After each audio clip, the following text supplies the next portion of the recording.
아주 신비롭고 신비로워서 마치 정교한 기계와도 같습니다.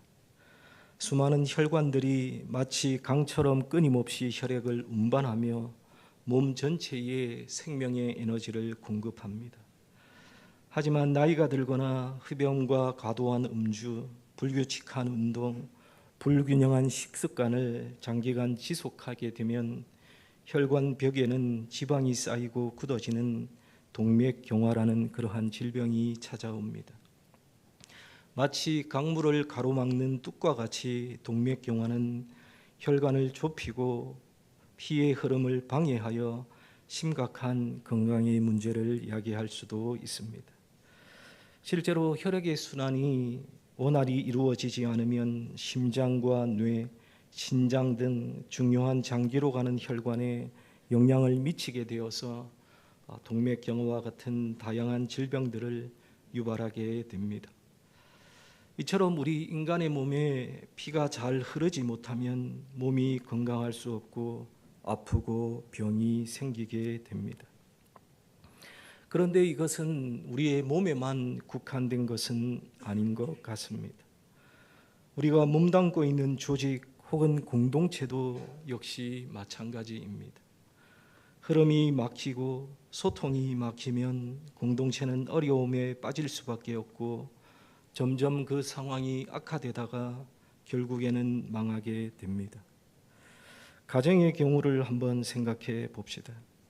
만약에 부모가 외출하고 돌아온 청소년 자녀에게 돌아만 다니지 말고 공부 좀 해라 라고 이렇게 짜증 섞인 그러한 말을 한다면 자녀는 내가 알아서 할게요 라고 이렇게 말하고는 자기 방으로 들어가 버립니다. 여러분, 이럴 때의 부모와 자녀의 마음은 어떨까요? 아마도 자녀를 위해 헌신한 부모는 자녀의 그러한 반응에 섭섭하고 화가 날 것이고, 그리고 자녀는 자신의 형편과 공부로 인한 스트레스를 잘 이해하지 못하는 부모님 때문에 화가 나고 답답할 것입니다. 이렇게 부모와 자녀 간의 소통이 없어지게 되면 자연스럽게 이 가정에는 어려움이 생기게 됩니다. 이게 부모와 자녀와의 사이에서만 있는 문제는 아닙니다. 부부 간에도 역시 마찬가지입니다. 예전에 자주 이야기되었던 유행했었던 결혼 10년 차 경상도 남자의 퇴근 후에 하는 세 마디 말이 유행을 한 적이 있습니다. 여러분 잘 아시죠? 결혼한 지 한 10년쯤 되면 퇴근하고 나서 경상도 남자들은 딱 세 마디 말만 한다고 합니다. 여러분 뭡니까? 밥도 밥 달라는 얘기죠. 아는, 애들은, 그리고 자자, 이 세 가지 말만 하고 만다고 합니다. 그런데 결혼 20년 차가 되면 단 한 글자로만 말한다고 합니다. 오로지 밥 달라고 할 때만 도 이렇게 하고 만다고 합니다. 이미 장성한 자녀들은 자신보다 더 늦게 오므로 애들에 대해 물어볼 필요가 없어졌고, 또 결혼한 지도 오래되노니까 각방 쓰게 되니까 자자라는 말도 할 필요가 없어지게 된 것입니다. 여기에 앉아 계신 남자분들 중에는 이런 강 큰 남편들이 안 계시기를 바랍니다. 안 계시겠지만 여러분, 만약에 남편이 평생을 이렇게 세 마디만 하고 마지막에 한 마디만 한다면 이 가정의 평안은 유지될 수 없고 반드시 문제가 생기게 될 것입니다. 뿐만 아니라 요즘 기업들도 소통이라고 하는 것에 목숨을 걸고 있습니다. 어떤 기업들은 소통을 원활하게 하기 위해서 모든 사무실의 벽을 허물고 탁 트인 넓은 공간에서 부서의 구분 없이 업무를 보거나, 또 직급 때문에 소통이 막히는 것을 방지하기 위해서 직급 대신에 누구누구님으로 이렇게 부르는 그러한 회사도 있다고 합니다. 즉, 회사가 살아남기 위한 노력의 일환으로 소통이라는 것을 강조하고 있는 것입니다. 이처럼 우리의 삶과 조직과 공동체에 있어서 소통이라고 하는 것은 너무나도 중요합니다. 부모와 자녀의 소통, 부부간의 소통이 막히면 온 가족의 마음이 다 아픕니다. 정치적으로는 여당과 야당 간의 소통이 단절되고 노사 간의 소통이 단절되고 계층 간의 소통이 단절되고 세대 간의 소통이 단절되고 끊어지면 이 사회에 있는 모든 사람들, 모든 국민들도 다 힘들고 고통스럽습니다. 다시 말해 소통하지 않는 모든 곳에는 반드시 고통과 아픔이 있다라는 그러한 말입니다. 이것은 교회라는 공동체도 역시 마찬가지입니다. 교회도 가정과 회사, 다른 여러 공동체처럼 소통이 막히면 어려움에 처할 수밖에 없습니다. 그래서 성경은 이 소통하는 것에 대한 말씀이 많이 나오고 이 소통에 대해서 많이 강조하고 있습니다. 성경에 보시면 입과 귀, 말과 들음에 대한 말씀이 생각보다 많이 나오게 되는데 소통이 입과 귀를 수단으로 이루어진다는 것을 생각하면 이 성경이 소통이라는 것에 대해서 얼마나 강조하고 있는지를 우리는 잘 알 수 있습니다. 특별히 잠언이라고 하는 성경은 입과 귀, 말과 들음에 대해서 많이 강조하고 있는 성경입니다. 여러분 우리 성경 한 군데 찾아서 읽어볼까요? 잠언 15장 1절에서 4절 말씀입니다. 잠언 15장 1절에서 4절 구약성경 926페이지입니다.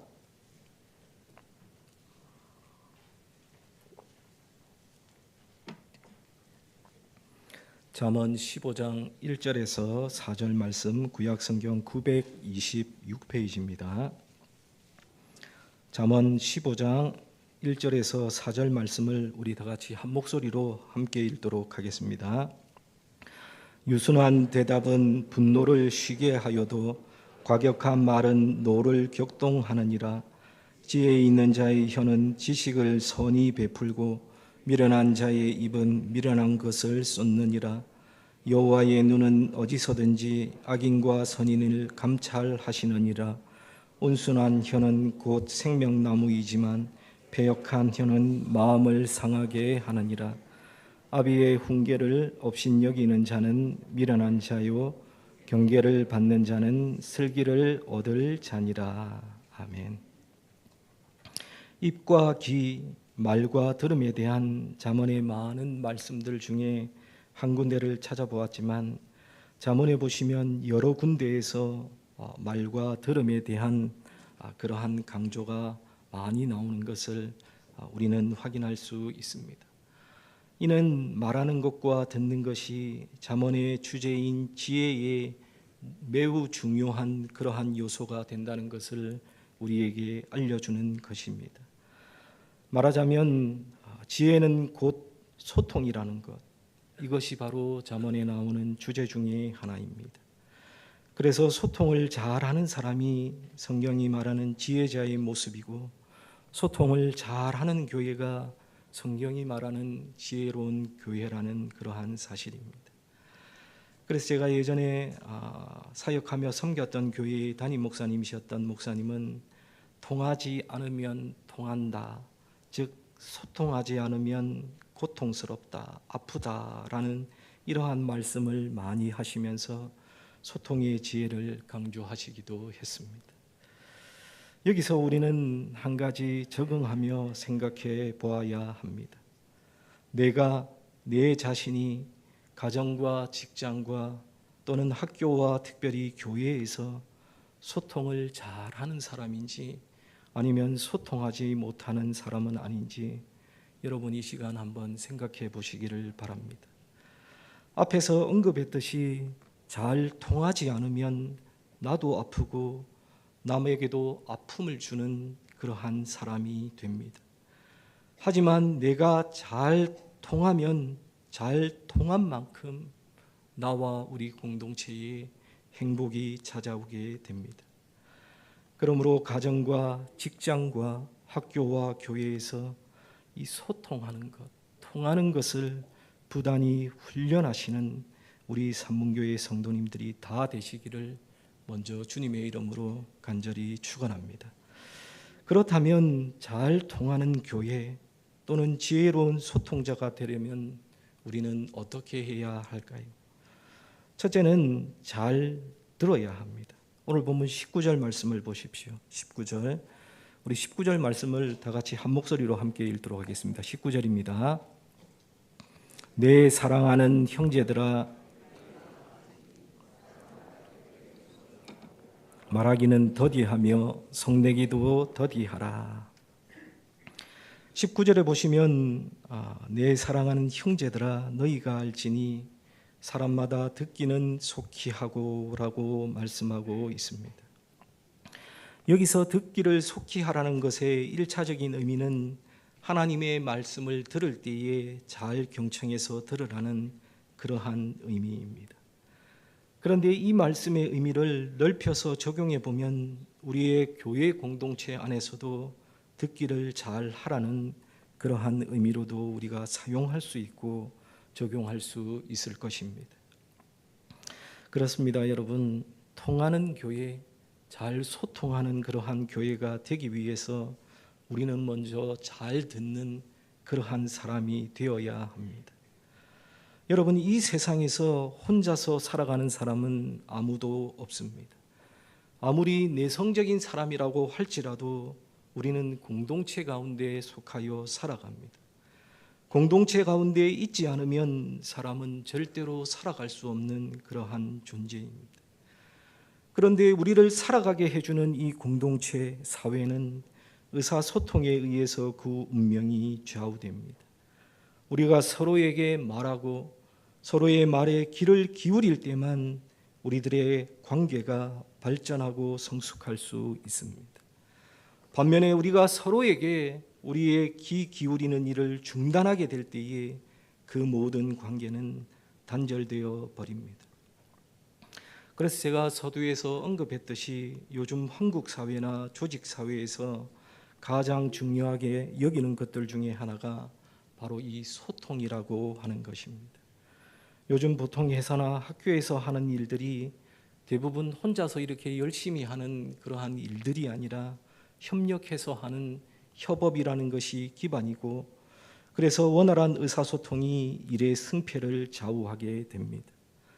즉, 소통이 원활하면 조직이나 공동체는 목표를 달성하고 성공할 수 있지만, 소통에 실패하면 조직이나 공동체는 갈등이 증폭되어서 결국에는 분열로 나아갈 수밖에 없는 것입니다.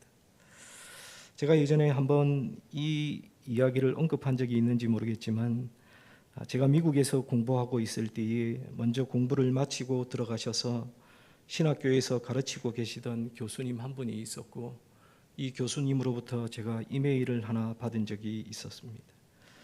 이메일의 내용은 자기 학교에서 신학교에서 교수를 충원하려고 하는데 지원자 중에 한 분이 제가 함께 공부했던 그러한 분이라서 그 분이 어떤 분이신지를 평가해 줄 수 있냐고 하는 그러한 내용이었습니다. 그래서 제가 평가 항목들을 보았더니 대부분의 평가의 항목들이 대학원 교수로서 학문적인 수준이나 그 능력에 대한 질문이 아니라 다른 사람과의 관계나 소통 능력에 대한 질문들이 대부분이었습니다. 실제로 제게 평가를 부탁하셨던 그 교수님의 말이 학문적인 능력보다 중요한 것이 이 교수 공동체 안에서 다른 교수들과 잘 어울리는 것, 소통이 더 중요하기 때문에 학문적인 능력보다는 이러한 질문들이 많다고 했던 기억이 납니다. 이처럼 공동체에서 의사소통, 즉 말하고 듣는 것, 소통하는 것, 여러분 이것은 매우 중요합니다. 여러분 역시 교회도 마찬가지입니다. 그래서 잠언 12장 15절 말씀해 보시면 다음과 같은 말씀이 있습니다. 미련한 자는 자기 행위를 바른 줄로 여기나 지혜로운 자는 권고를 듣느니라 라고 말씀하고 있습니다. 지혜로운 자는 권고를 듣는다라고 말씀하고 있습니다. 공동체 내에서 지혜로운 사람은 서로의 말에 귀를 기울이는 그러한 사람입니다. 그래서 독일의 위대한 신학자였던 또 목사였던 디트리히 본 회퍼라는 사람은 다음과 같은 말을 했습니다. 이 디트리히 본 회퍼가 누구냐면 우리 작년에 폐의 찬송으로 불렀던 선한 능력으로, 혹시 찬송 기억나십니까? 그 찬송의 가사를 쓰신 분이 바로 이 디트리히 본 회퍼라는 분입니다. 이분이 다음과 같은 글을 썼습니다. 공동체 내에서 어떤 사람이 다른 사람에게 마땅히 해야 하는 첫 번째 섬김은 그의 말을 듣는 것이다.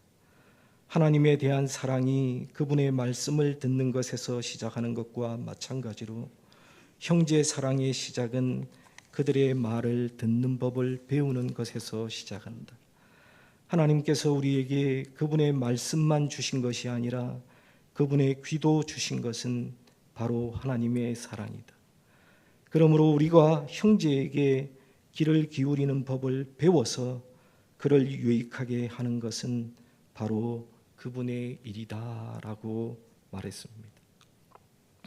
사랑하는 여러분, 우리에게 생명의 말씀, 살아나갈 수 있는 그 말씀을 주신 하나님께서는 공동체 구성원 서로의 말을 들을 수 있는 듣는 귀를 또한 허락해 주셨습니다. 그러므로 우리 교회가 또 교회가 잘 통하는 그러한 교회가 되기 위해서는 우리는 먼저 하나님의 말씀을 잘 들을 뿐만 아니라 또한 우리의 공동체 안에 있는 서로의 지체들의 말도 들을 줄 아는 그러한 자가 되어야 합니다. 바라기는 우리 산문교회가 더욱더 성장하고 성숙하고 또 잘 통하는 공동체가 되기 위해서 자신의 의견만을 주장하기보다는 듣는 길을 먼저 훈련하는 그러한 교회 성도님들이 다 되시기를 주님의 이름으로 간절히 축원합니다. 두 번째로 잘 통하는 교회가 되기 위해서는 말을 하는 것도 잘 해야 합니다. 오늘 본문 19절 말씀해 보시면 듣기는 속히 하고 말하기는 더디하며라고 말씀하고 있습니다. 여러분, 이 말씀의 의미는 무엇입니까? 이는 다른 사람의 말을 잘 경청하지도 않고 이해하지도 않으면서 자신의 주장만을 많이 말하지 말고 상대방의 말은 빨리 듣되 그것에 대한 생각을 충분히 한 후에 서서히 말하라는 그러한 뜻입니다. 즉 상대방의 말을 참을성을 가지고 귀 기울여서 경청한 후에 하는 말은 상대방의 마음을 답답하게 하는 그러한 말이 아니라 마음에 와 닿는 말을 하라는 그러한 의미입니다. 조선시대 최고의 재상 중 한 사람으로 불렸던 사람 중에 황희라고 하는 사람이 있습니다. 그는 현명함과 냉철한 판단력으로 세종대왕에게 가장 큰 신임을 받았고 또 세종의 치세 중에 18년 동안이나 영의정으로 있었던 그러한 사람입니다. 황희에게는 아들 삼형제가 있었습니다. 황희는 노비들에게는 아주 자상하고 너그러운 편이었지만 자신의 아들들에게는 굉장히 엄격했다고 합니다. 그런데 황희의 막내 아들이 정신을 차리지 못하고 밤새도록 술을 마시며 아주 방탕하게 지냈습니다. 그럴 때마다 황희는 아들을 불러다가 놓고 엄하게 꾸짖었습니다. 하지만 그럼에도 불구하고 이 막내 아들은 그 술버릇을 방탕한 생활을 고치지 않았습니다. 어느 날 이 막내 아들이 밖에 나가서 술을 먹고 집에 들어올 때에 이 황희가 관복을 차려입고는 대문 앞에 나와서 막내 아들을 맞이했다고 합니다. 그리고 허리를 숙여서 말하기를 이제 들어오십니까? 라고 공손히 인사를 하면서 자신의 막내 아들을 맞았습니다. 그러자 막내 아들이 술이 확 깼습니다. 그리고는 땅바닥에 엎드려서 아버님 도대체 왜 그러십니까? 라고 말을 합니다. 그러자 황인은 다음과 같이 이야기를 했다고 합니다. 내가 너를 자식으로 대하여 바른 도리를 가르쳤지만 내 말을 듣지 않으니 네가 나를 아비로 여기지 않는 것이 확실하구나. 그래서 지금부터는 나도 너를 아들이 아닌 손님으로 대하기로 마음을 정했다. 그러니 이제 방으로 드십시오라고 말을 했습니다. 아버지의 이 말을 들은 후에 막내 아들은 뉘우치고 더 이상 방탕한 생활을 하지 않았다고 합니다. 여러분, 이 이야기가 주는 교훈은 무엇일까요? 이 이야기는 바로 마음에 와닿는 말 한마디가 수천에 스쳐가는 말보다 강하다는 것을 우리에게 교훈하고 있습니다. 사랑하는 여러분, 통하는 교회, 지혜로운 소통자가 되려면 우리는 듣는 귀와 함께 말하는 지혜도 또한 필요합니다. 그런데 중요한 것은 말하는 지혜라고 해서 말에 관한 여러 가지 기술을 배우고 그 기술을 따라하라는 그러한 뜻이 아니라는 것입니다. 여러분, 우리가 서로 대화를 할 때에 대화의 기술을 잘 배우는 것, 배우면 좋지요. 하지만 그것들보다 더 중요한 것은 바로 진심을 담아서 우리의 지체들에게 좋은 말을 많이 하면 된다는 것입니다.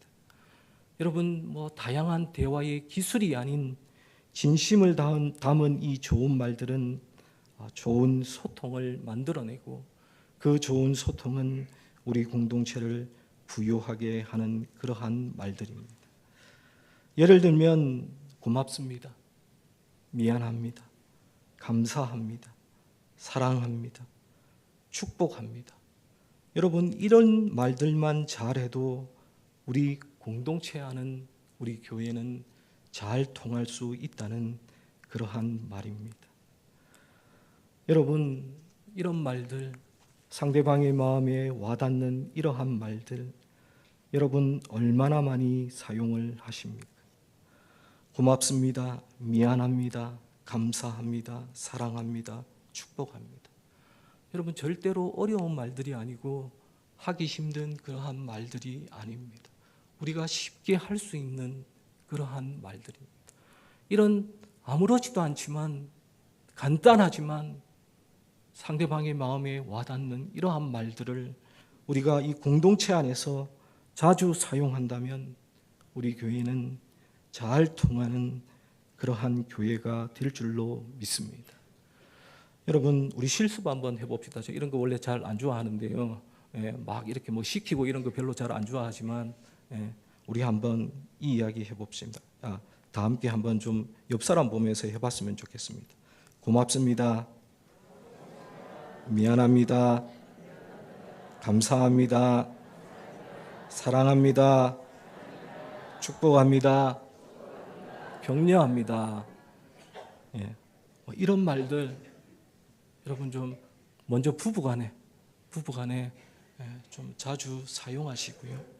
그리고 우리 교회 안에 있는 지체들을 향해서 이 말들 좀 많이 사용하시고요. 그리고 여러분의 직장과 일터에서도 학교에서도 이러한 말들을 많이 사용하시고요. 어디에 가든지 이러한 말들을 많이 사용하시는 여러분들이 되시기를 바랍니다. 잠언 14장 30절에 보시면 다음과 같은 말씀이 있습니다. 평온한 마음은 육신의 생명이나 시기는 뼈를 썩게 하느니라 라고 말씀하고 있습니다. 여러분, 우리의 형제와 자매들, 여러분 옆에 있는 배우자들을 향해 막 시기하면서 질투하면서 험한 말을 하는 것은 자신을 파멸로 몰아갈 뿐만 아니라 나아가 그들이 몸담고 있는 공동체를 위태롭게 합니다.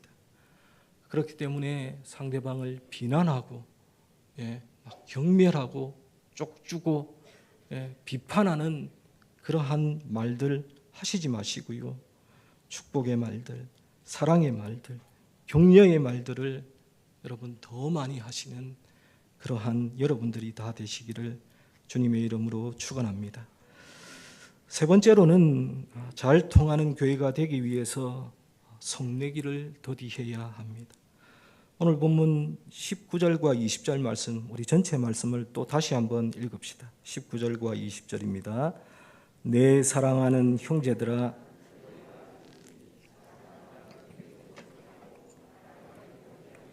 성내기도 더디하라. 사람이 성내는 것이 하나님의 일을 이루지 못함이라. 성내기도 더디하라. 사람이 성내는 것이 하나님의 의를 이루지 못함이라 라고 말씀하고 있습니다. 여러분, 이 세상에서 화내는 사람을 좋아하는 사람은 아무도 없습니다. 그리고 화를 내므로써 일이 잘 진행되지도 않습니다. 우리들의 경험상 성내는 것은 하나님의 의와 뜻을 이루기보다는 상황을 더욱 악화시킬 뿐입니다. 자신의 감정에 치우친 어리석은 말과 행동의 무익함을 우리는 너무나도 잘 알고 있습니다. 사람이 분노하게 되면요, 자신의 마음을 먼저 황폐하게 만들고 상대방의 마음에 상처를 주게 되고 결국에는 하나님과의 관계를 어긋나게 할 뿐입니다. 그러므로 할 수만 있으면 화내는 일을, 분노하는 일을 자제해야 합니다. 그래서 성경에 보시면, 특히 잠언에 보시면 성내는 것에 대한 경계의 말씀들이 많은 것을 볼 수가 있습니다. 잠언 19장 11절 말씀에 보시면 솔로몬은 노하기를 더디하는 것이 사람의 슬기라고 했고, 잠언 16장 32절 말씀에 보시면 노하기를 더디하는 자는 용사보다 낫다라고 이렇게 말씀하고 있습니다. 우리가 분노하고 화를 내봐야 자신에게, 상대방에게, 하나님께 좋을 게 하나도 없으니 성내지 말라는 그러한 말씀들입니다. 그런데 성경은 하나님의 백성들을 향해 단지 노하기를 더디하는 것뿐만 아니라 적극적으로 더 나아가서 성령에 의해 온유와 인내하기를 우리에게 요구하고 있습니다. 다시 말해서 소극적으로 화 안 내는 것, 여기서 그치는 것이 그리스도인이 아니라 그리스도인이라면, 하나님의 백성이라면 더 나아가서 적극적으로 온유와 인내로 그 상황을 이겨내고, 그리하여 하나님의 뜻과 의를 이루고, 그렇게 할 때에 우리 교회라는 곳이 서로 통하는 교회가 될 수 있다는 그러한 말입니다. 제가 책에 보니까 다음과 같은 이야기가 있었습니다. 남산 밑에 있는 한 교회에 오장로님이라는 분이 계셨습니다. 어느 날 그 교회 성도 가운데 한 분이 돌아가시자 이 장로님은 그 집을 찾아가서 시신을 알코올로 닦으며 정성껏 염을 해 주었습니다. 그런데 그때 당시에 해군 소장으로 있던 이 고인의 아들이 오더니 성경책 한 권을 주면서 아버님의 평소 부탁이니 이 성경을 시신 위에 놓아달라고 부탁을 했습니다. 그러자 그 장로님은 세상을 떠나신 분에게 성경책이 별 소용이 없을 테니 차라리 그 성경을 들고 아드님 되시는 장군께서 교회에 나오시면 어떻겠냐고 그렇게 말을 했습니다. 그때에 그 장군이 얼굴빛이 변하더니 이 자식이 하라면 할 것이지 무슨 잔소리가 그렇게 많아 라고 소리를 쳤다는 것입니다. 해군 소장이었던 그 아들은 상갓집에서 시신을 만지고 있는 그 장로님을 장례 일을 도와주는 일꾼으로 알고 부하 다루듯이 했던 것입니다. 바쁜 중에도 봉사했는데 수모를 당했으니 그 장로님의 마음이 편할 리가 없었을 것입니다. 하지만 그 장로님은 모든 분을 참으시면서 그러세요. 그러면 그렇게 하지요 라고 말을 하며 자신이 하던 일을 마쳤다고 합니다. 당시 그 장로님은 연세도 있으셨을 뿐만 아니라 학식과 덕이 많아서 모든 교인들로부터 존경을 받는 분이었고, 게다가 그분은 나름 큰 기업체를 운영하고 있는 그러한 분이셨습니다. 그래서 그 장로님이 가시고 난 다음에 다른 집사님들이 그 아들에게 다가가서 그 장로님이 어떤 분인가를 말해 주었다고 합니다. 그러자 그 아들은 자신의 그 모욕적인 말까지 참으며 시신을 염하던 장로님의 겸손한 모습을 떠올리고는 어쩔 줄 몰라 했고, 이후에 장로님을 찾아가 사죄하고 교회에 나오기 시작했으며, 후에는 그 교회의 안수 집사까지 되었다고 합니다. 여러분, 이것이 바로 성내기를 더디하는 자의 모습이며 온유와 인내가 가진 자의 힘입니다. 만일 그때의 그 장로님이 모욕적인 말을 듣고 그 자리에서 화를 내며 내가 누군지 알아? 만약에 이렇게 반응을 했다면 교만으로 가득 찬 그 장군을 주님께로 인도할 수 없었을 뿐만 아니라 교회도 은혜 가운데 있지 못했을 것입니다. 교회가 은혜 가운데 거하고 교회가 잘 통하기 위해서는 성내기를 더디할 뿐만 아니라 온유와 인내를 가질 때에 그것이 가능하다는 사실을 여러분 반드시 기억하시기를 바랍니다. 여러분, 잘 통하는 교회 되어야 합니다. 여러분, 교회 안에서 이 소통이 잘 통하지 않으면 교회는 아프게 됩니다. 잘 통하는 교회가 되려면 성내기를 더디하고 온유와 인내로 하나님과 사람들을 대하며 사시기를 바랍니다. 그리할 때에 하나님의 교회인 우리 산문교회가 잘 통하는 교회가 될 것이라고 믿습니다. 설교를 정리하겠습니다. 여러분, 우리가 살아가면서 한시도 멈출 수 없는 것, 숨 쉬는 것 말고 소통하는 것입니다. 여러분, 우리가 서로 소통하는 것, 이것은 하루도 중단되어서는 안 됩니다. 그런데 소통하지 않는 그러한 교회는 소통이 중단되게 되면 고통을 당하게 됩니다. 그러므로 우리는 매일매일 소통하며 살아가야 합니다. 잘 통하는 교회가 되어야 합니다. 그러기 위해서는 매일 듣기를 연습하시고 훈련하시기를 바랍니다. 그리고 지혜롭게 말할 수 있도록 하나님 앞에 기도하시기를 바랍니다.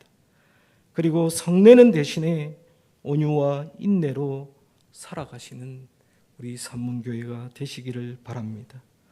하나님과 사람 앞에서 통하지 못함으로 고통을 주는 성도와 교회가 되지 마시고 잘 통하는 그러한 교회와 성도가 되어서 모든 문제들을 다스리고 가정과 사회와 교회와 하나님 나라에 행복과 기쁨을 안겨다 주는 복된 삶을 살아가시는 우리 산문교회 성도님들, 그리고 우리 산문교회가 다 되시기를 주님의 이름으로 간절히 축원합니다.